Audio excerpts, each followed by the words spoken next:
Welcome to the Brass and Woodwind Shop. It can be very hard to install a fourth valve trigger lever on a French horn. I will show you how to do it. This is an older Con French horn, but many French horns are similar, so the method of installing it is similar. Also, do not take this off of your instrument if you do not know how to put it back on.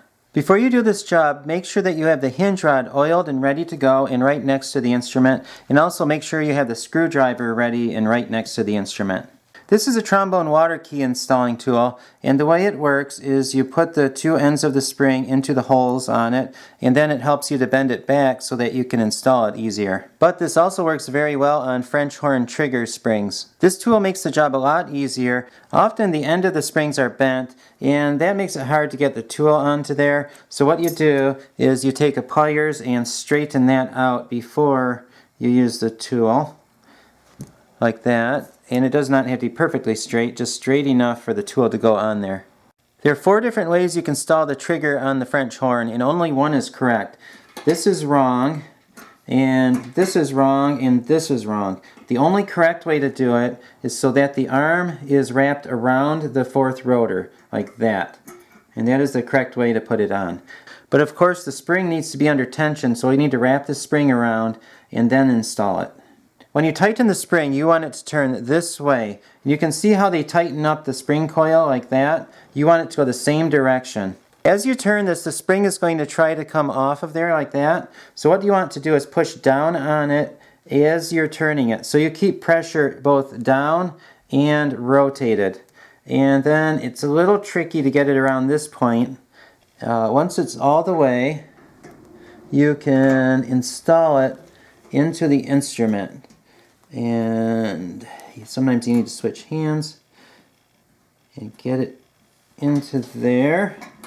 And this is why you need to have the hinge rod right next to you, because if you let go of this, even for the smallest amount of time, it's going to spring and you're going to have to do it again. So line it up. Sometimes it takes a little effort. There it goes. And then you can take the screwdriver and put that in there and turn it, and sometimes you have to wiggle this until you find where the hole is at the bottom. Screw that in, and then you can remove the spring tool. Now the spring is installed and it works like it's supposed to. You also need to be careful of the spring. It can come loose, and if your hand is anywhere near it, it will hit your hand and scrape it or poke a hole in your finger.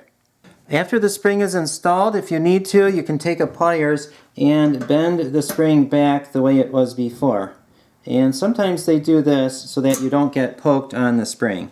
If you do not have one of these tools, you can use a pliers. It is a lot harder to do it that way, but it can be done. You need to grab onto it, rotate the spring all the way around, and usually it comes loose when you do this, but if you're really careful, you can get it to work. Put it around there and underneath there. The danger is getting poked, whoa, like that. Comes undone.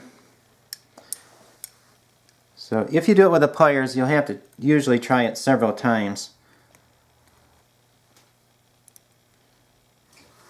So wrap it around there and then go around the bridge. Put it into the bridge like that, and then line it up and take the rod and put the rod in, and the rest of it is the same. Thank you for watching. Please subscribe for more band instrument repair videos, and look in the description below for links to more videos on rotor repair.